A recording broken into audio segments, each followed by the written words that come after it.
¿cómo están? Muy buenos días y bienvenidos a este programa Nuevo Pacto que vamos a transmitir en conjunto entre CNN Chile y Chilevisión. Muy buenos días, estamos partiendo más temprano, hoy día 9 de la mañana con 5 minutos porque tenemos muchísimos invitados para conversar en el día de hoy. Más adelante vamos a estar con el ministro del Interior, Gonzalo Blumel, también con la ex candidata presidencial del Frente Amplio, Beatriz Sánchez, entre otros. Pero vamos a partir con un panel de conversación, Maca.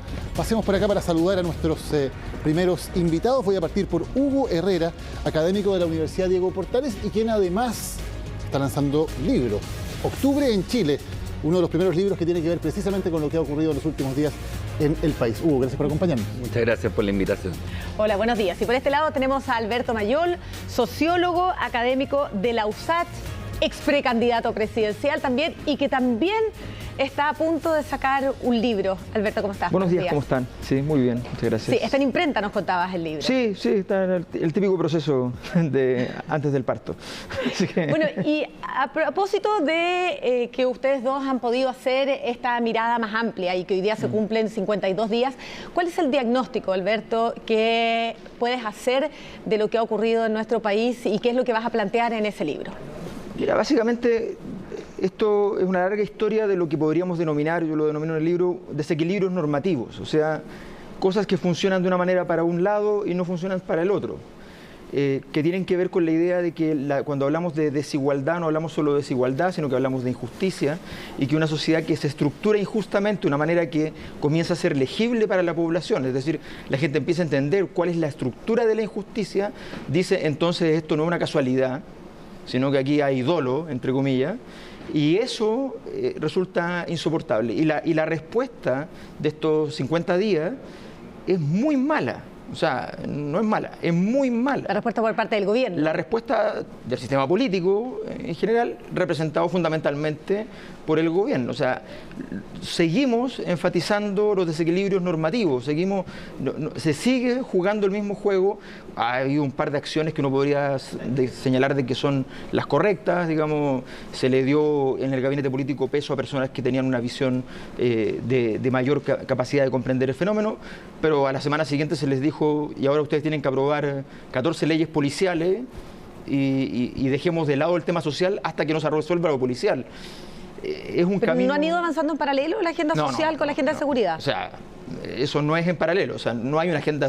Primero, no hay una agenda social, es decir, que esto, lo que se ha planteado, una agenda social, es decir, la proporcionalidad, uno de los elementos fundamentales de un problema normativo es la proporcionalidad. Si yo te digo, este es el tamaño del problema, y tú me dices, este es el tamaño de la solución, tienes otro desequilibrio normativo. Pero quiero explicar bien esto. ¿Qué significa desequilibrio normativo? Vea los rayados en la calle. Está lleno de rayados que los refieren. Uno, por ejemplo, muy simple. Evade como Piñera. ¿No? Caso conocido, las denuncias respecto a elusiones tributarias y qué sé yo, de muchos miembros de la élite, pero él es presidente. ¿Qué pasa cuando la gente dice... ¿Por qué es tan grave que evada X si el otro que evade no es grave? Entonces, esos son desequilibrios normativos y eso es lo que está candente y no se está resolviendo. Hugo, ¿coincides en ese diagnóstico? Creo que en parte sí matizaría un poco la respuesta del sistema político. Creo que efectivamente ahí uno puede constatar un desequilibrio entre el Ejecutivo, que ha perdido un poco capacidad de impulsión, pero destacaría el avance que se ha producido en sede parlamentaria. O sea, lo que hizo sobre todo Renovación Nacional, que forzó el acuerdo, o sea, la idea de una salida constituyente dentro del pacto de gobierno y que desencadenó, digamos, un proceso político breve, sí, pero ante el silencio del gobierno, de acuerdo constituyente. Creo que eso le dio cierto cauce de salida al país que no tenía. Es cierto que hay mucha debilidad en el avance, sobre todo porque el diseño institucional del país no está preparado para que el Ejecutivo no impulse, salvo la agenda policial y estos llamados a la guerra, a la paz, a la guerra del presidente. No hay una impulsión desde el Ejecutivo. Y perdona, ¿y cómo funciona esto? ¿Cómo funciona un régimen ultrapresidencial como el chileno Cuando Claro, no es el presidente el que está liderando. lo que uno constata es que en el Parlamento se están discutiendo las cosas, pero el problema del Parlamento es que es mucho más difícil porque hay muchos partidos, muchas agendas, entonces es mucho más fácil que se tranque el proceso. Y ningún parlamentario tiene lo que tiene el presidente de la República en los momentos de prestancia, digamos, que puede dirigirse al país en su conjunto. Eso ningún bando parlamentario puede hacerlo, pero creo que el acuerdo constituyente es relevante en el sentido preciso de que obliga a repensar la política como una actividad en donde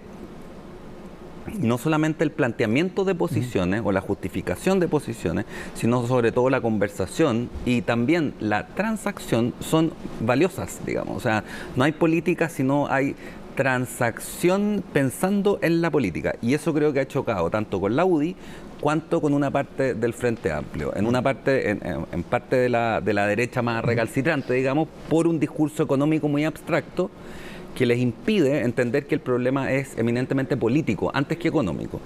Y en la izquierda, por un discurso que yo le imputo eminentemente a Fernando, al copanelista en otras ocasiones, Fernando Atria, que es muy abstracto y condena moralmente al mercado. Entonces, cualquier atisbo de negociación es traición. O sea, si en un lado estamos traicionando este canon economicista, en el otro estamos traicionando un canon moral. Pero eso se rompió en el acuerdo constituyente y creo que ahí se le abrió una vía de salida a esta crisis. Está por verse si se va a ejecutar, estamos jugando en el filo porque el diseño del sistema político no está pensado para eso, pero creo que hay una vía ahí de salida. ¿Y sientes de verdad que se rompió esta postura intransable de lado y lado, porque a pesar de eso en el acuerdo constituyente no se logró avanzar más allá que los puntos iniciales? En esta semana no hubo posibilidad de llegar a acuerdo, por ejemplo, en la incorporación de los pueblos originarios, de los independientes, la paridad. ¿Siguen existiendo estos puntos extremos que no logran llegar a acuerdo? Es que creo que son secundarios, porque el punto principal ya se quebró, digamos. O sea, las resistencias principales ya se quebraron, que era no reformar, o sea, no cambiar la Constitución, no hacer una nueva Constitución y no simplemente reformarla. Eso se quebró y eso 3 meses atrás era impensable, digamos. Entonces, y por otra parte, creo que el Frente Amplio o parte del Frente Amplio fue obligado a echarse a andar, a avanzar en este proceso.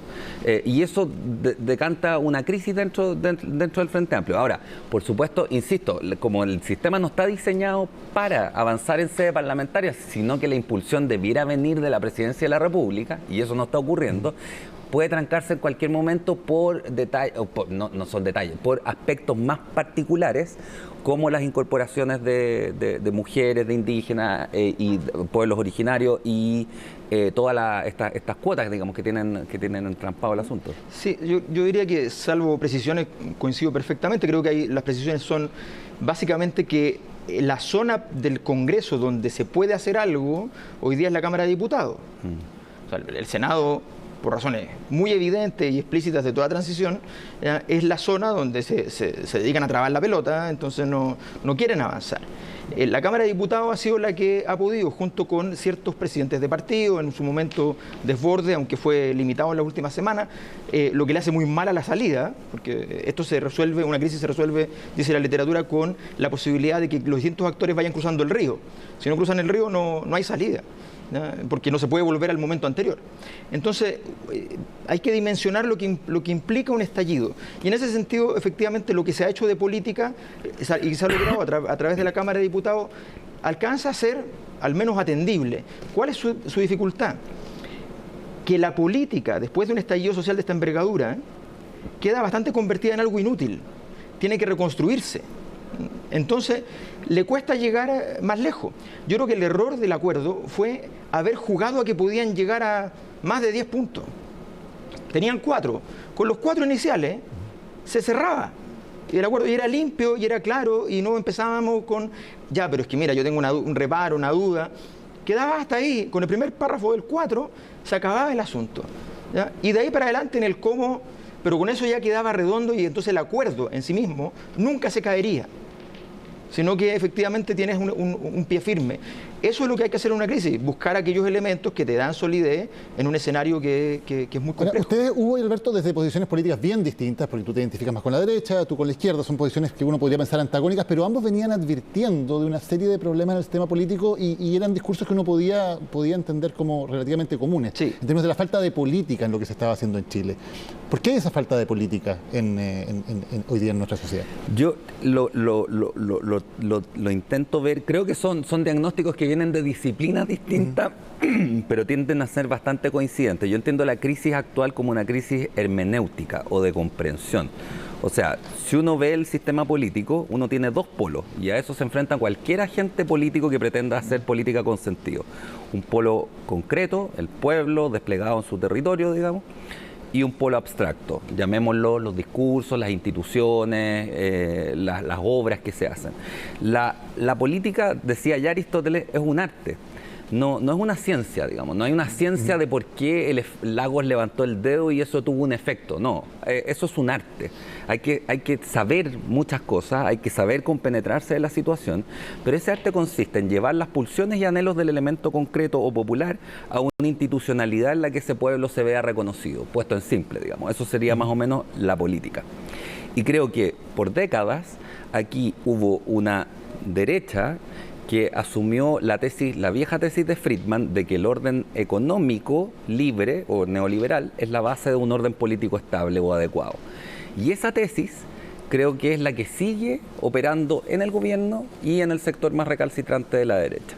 Y esa tesis no solamente es problemática por lo partisana, sino que es falsa, porque la misma historia de Chile muestra lo contrario.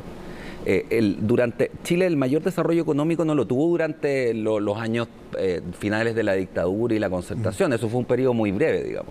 El desarrollo más largo fue de 1830 a 1900 y eso coincide con una estabilidad política importante, digamos, con el gran desarrollo de Chile, o sea, la gran preconstitución, por decirlo así, de las bases de lo que hoy podemos decir es desarrollo, la expansión de la educación, etcétera, coincide con un orden político estable que fue la base del orden económico. Y lo vemos al revés. Basta una crisis política de 60 días y la economía se desploma. Entonces creo que ahí hay un problema. Y por otra parte, creo que también hay un problema no en la izquierda ni en la centroizquierda que atienda la situación concreta. O sea, aquí no creo que haya un problema, por decirlo así, en Salazar, digamos, o lo que hace el mismo Alberto. Pero sí veo un problema en un discurso muy abstracto, que es el de la izquierda, que la llamo académico frente amplista por identificarla con las tesis de Fernando Atria, que moraliza la situación. Entonces, entienda el mercado como el ámbito, el mundo de Caín, un ámbito de inmoralidad, desconociendo las experiencias colaborativas que puede haber en el mercado concreto. Y por otra parte, en las pymes, por ejemplo, en cooperativa, y por otra parte, eleva una praxis público-deliberativa, una acción público-deliberativa a hacer un campo de plenitud, desconociendo que en una deliberación pública puede haber emancipación, puede haber los prejuicios más palpables, digamos, que han puesto de lado, pero todo proceso público-deliberativo es ocular, es escrutador, es hostil a lo raro. Y en eso hay que reparar también. O sea, los teóricos de la deliberación pública, Habermas, qué sé yo, Apple, reparan en este asunto que la deliberación pública tiene un aspecto emancipatorio, pero tiene también un aspecto hostil a la peculiaridad de los individuos. Sí, yo creo que es muy importante lo que dice Hugo, porque efectivamente hay si los economistas no entienden que el problema central de la economía, desde que nace en la historia, es el problema de la economía del hogar, no de la economía del país, de la economía del hogar, que no funcionaba. Y dos, el problema de la distribución, o sea, pero el problema moral de la distribución, que la sociedad no puede tener distribuciones injustas. Problema 2 de la economía. O sea, estamos hablando, esto es lo que pesa en la historia. Si no se entiende eso, estamos mal. Si a su vez creemos que todo en la economía es un problema moral, también estamos mal. Entonces aquí poner las cosas en su lugar ha sido algo muy difícil durante todo el proceso transicional. Quizás también porque se compraron una tesis que podríamos decir es bien poco liberal. No nos olvidemos que aquí hubo una democracia en los acuerdos que se reivindica hasta el día de hoy por cierto grupo, contrariando la idea de una fértil competencia, que es la que promovían en todos los otros ámbitos de la sociedad. Y entonces teníamos que estar de acuerdo, pasara lo que pasara. Pues bien, lo que pasó es que evidentemente lo que estamos viendo desde el estallido hasta ahora es que los seleccionados darwinistamente por este modelo transicional, ¿ya?, no son capaces, no tienen las capacidades para resolver el problema. Ahora, esto en el diagnóstico. Ahora, tratemos de ver qué es lo que viene a futuro, porque esta va a ser una semana clave, es una semana en que se va a votar la acusación constitucional en contra del exministro del Interior y también la primera etapa en la Cámara de Diputados de la acusación en contra del presidente de la República. ¿Qué efectos políticos podría tener esto? A ver, yo creo que la dimensión de las acusaciones en general es una dimensión de sanción.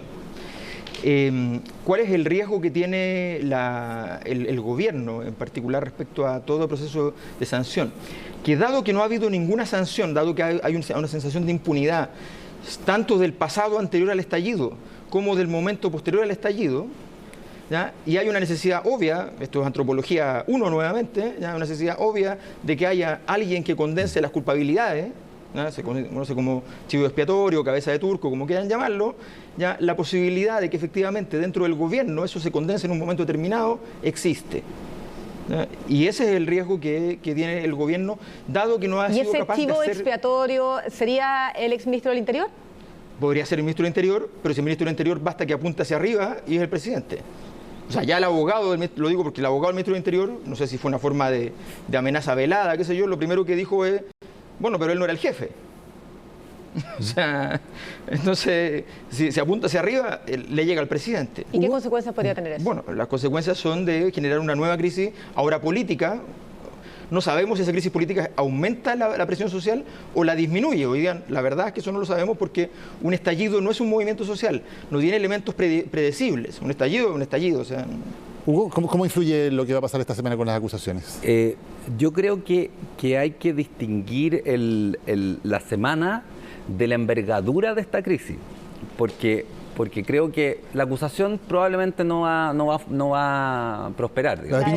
Claro, votar a un presidente de la República sería inviabilizar. ¿Pero la del exministro Chadwick que se vota esta semana? La del exministro Chadwick podría tener alguna influencia, pero yo veo una influencia más bien menor, digamos, porque el proceso, estamos hablando aquí de un proceso tectónico. Yo creo que es poco lo que la clase política puede influir, y en ese sentido hay que tomarle el peso al calado de esta crisis. O sea, hay quienes han comparado esta crisis con la del 73, y yo creo que eso es falso, porque en la crisis del 73 había amigos y enemigos, y en esta crisis no hay amigos y enemigos, por más que cierta retórica nos haya acostumbrado o querido acostumbrar a eso.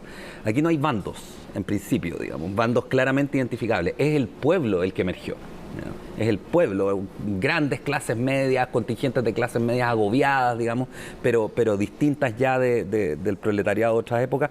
Entonces creo que es más comparable a la crisis del centenario, donde emergió el proletariado y había también una clase política que no fue capaz de comprender el asunto, que operaba según discursos de otro tiempo, digamos. Había un desfase ahí. Y la situación es bastante parecida. Hay clases medias emergentes, por primera vez son mayoritarias.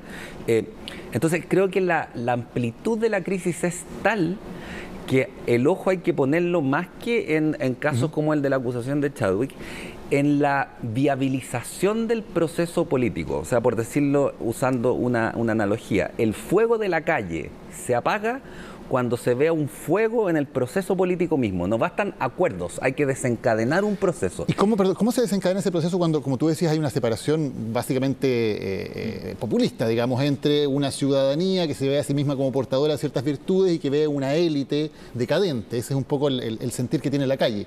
¿Cómo se desencadena ese fuego institucional, por llamarlo de alguna manera, si es que la desconfianza frente a toda la élite es transversal? O sea, no hay referentes de confianza allí para la gente. Por eso el orden de los factores es la clave. O sea, el gobierno toma la decisión de usar las herramientas que no tienen capacidad de acción.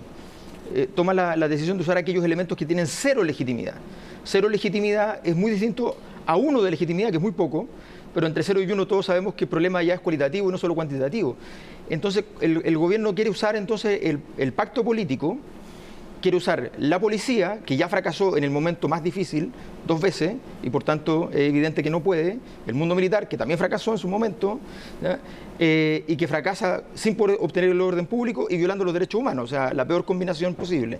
Pues bien, y empieza a jugar ese juego. El orden es súper simple, es bien evidente. Lo primero es la señal que se está esperando por la ciudadanía para otorgar un mínimo de legitimidad, no mucho, un mínimo. Se llama una agenda social clara, contundente y transparente. Una agenda que no tenga doble lectura, una agenda que no se reste ni divide, ¿ya? Sino que signifique inmediatamente, y eso significa algo contundente. Contundente significa 10, 15, 20 mil millones de dólares de una vez. Estamos hablando de eso. O sea, estos 5.500 millones de dólares... Eso son en inversión, además. Ni siquiera son en agenda social. En la agenda social. Claro. Entonces, mientras jugamos a meter 20 mil millones de dólares a manejar divisas, ¿ya? Entonces, no se entiende, desequilibrio normativo o no. Hay que meter plata allí. Eso genera que la gente diga, la duda, no la certeza, la duda, parece que la política sirve de algo. Con esa duda tú ya puedes existir. Y entonces puedes tomar medidas políticas. Eso le da un respaldo a la posibilidad de un acuerdo político o de una disputa política, lo que sea, pero a la política le da algo, ¿ya? Y perdón, Alberto, y Hugo, ambos, y lo que ya se ha hecho en términos de medidas sociales, el tema del aumento de las pensiones básicas, la rediscusión de la reforma de las AFP, el tema de algunos impuestos a las personas de mayores ingresos, a contrapelo de lo que venía hablando antes el gobierno. El ingreso mínimo garantizado. El ingreso mínimo garantizado. ¿No son medidas efectivas? O sea, pueden ser efectivas, pero vuelvo a la analogía. Después del ruido de sable del año 24, se aprobaron una serie de normas, de reformas sociales, qué sé yo. Pero no bastaron. La crisis del centenario se soluciona en los años 30. O sea, creo que es importante, nuevamente, pero yo coincido con Alberto. O sea, las formas de mantener abierto el proceso político son dos. Primera, el pacto político, digamos, el acuerdo constituyente. Yo creo que esa es una primera gran vía. Pero segundo, mantener abierto el pacto social. Ahora, ¿todo esto para qué? Para que los bueyes con los que aramos, digamos, que son la clase política, porque aquí no va a haber otra clase política, podrán integrarse nuevos elementos y los más antiguos jubilarse, digamos. Pero la solución aquí viene con la misma clase política. Mientras la clase política no se transforme ella misma en parte de la solución, y eso significa cambiar hábitos, lo que es lento, y por eso esta crisis va a ser larga, no hay que hacerse ilusiones, digamos, mientras la clase política no logre cambiar sus hábitos de pensamiento y se conforme al menos, digamos, un centro o posiciones de centro-derecha y centro-izquierda más dialogantes, más prácticos en buscarle la salida política a la crisis, esto no va a tener solución, digamos. Y en este escenario, ¿cuál debería ser el rol que juegue el presidente? Ya decía Hugo, es poco probable que prospere la acusación constitucional. Eso significa que le quedan 2 años de gobierno a Sebastián Piñera. ¿Es posible que recupere la legitimidad? ¿Es posible seguir gobernando? ¿Cuál es el rol en el cual él podría hacer un aporte? Lo que pasa es que esto no le pasa a cualquier presidente. De hecho, si pasa porque está Sebastián Piñera. Le pasa el 2011 en medio de prosperidad, de los mejores años de la economía chilena, incluso en plata llegando a los hogares. Y resulta que le pasa ahora, donde además no hay prosperidad. ¿No hubiera pasado si hubiera ganado otro la elección presidencial? Las cosas pasan en proporción al tamaño. Un tamaño como esto no pasa cuando tienes al frente a alguien que es capaz de dialogar socialmente, o ministros, no solamente. Aquí tenemos un set de fenómenos relacionados, que esto está súper estudiado. Cuando la ciudadanía siente que hay burla, es una de las 14 variables por las cuales se producen grandes estallidos sociales. O sea, aquí hay 14 variables de las cuales siempre todos dijeron Chile no tiene ninguna y tenía todas. Entonces, frente a eso, uno dice, bueno, resulta que aquí hay un problema. Este gobierno en particular le puso un acelerante al asunto, directamente. Entonces, el presidente Piñera no tiene la capacidad por sí solo, tiene que estar convencido de eso, por sí solo, de resolver este problema. Tiene que ser capaz de construir, colegiar un conjunto de decisiones, no solo con el Congreso, hay que olvidarse un poco del diseño institucional más básico, sino que eventualmente incluso acompañarse ojalá de personas que estén fuera de la línea de su propio gobierno, que permita ir construyendo caminos hacia adelante. Él no basta por sí solo, y eso es algo que le cuesta mucho entender a él. Yo coincido con Alberto, solamente haría un matiz. Yo creo que el presidente, si bien ha hecho muchas cosas mal, digamos, yo le he criticado bastante precisamente por estos llamados a la guerra, qué sé yo, o a la paz y luego a la guerra, por la incapacidad de tender puentes con la izquierda, con la centroizquierda, por la incapacidad de liderar el proceso político. Creo que ha tenido en los actos una virtud, esta virtud como de omitirse. y dejar que opere el proceso político en sede parlamentaria. O sea, creo que este proceso efectivamente ya no puede ser liderado por la presidencia de la República. Quedó, en cierto modo, además el propio presidente con los nombramientos de ministros muy funcionales a él, muy cercanos a él, impidió que el gobierno se desplegara, digamos. Eso lo hizo él mismo, se autoinfirió un daño ahí. Creo que la posibilidad que veo de salida a la crisis o de conducción de estos 2 años sería una colaboración por un entendimiento implícito o tácito, digamos, entre el gobierno y sobre todo los liderazgos de los partidos de Chile Vamos, que tiendan puentes con la oposición. O sea, lo que hizo, por ejemplo, Mario Desbordes desde el primer momento de la crisis, más allá de llegar a soluciones, de tender puentes y abrir los diálogos hasta, qué sé yo, con el Frente Amplio, con el Partido Socialista, con la DC, todo eso mantiene vivo el proceso político. Entonces, ese juego, que es muy delicado, creo que es la posibilidad de avance. Hugo Herrera, Alberto Mayor, muchísimas gracias por habernos acompañado esta mañana en Nuevo Pacto. Muchas gracias. Muchas gracias.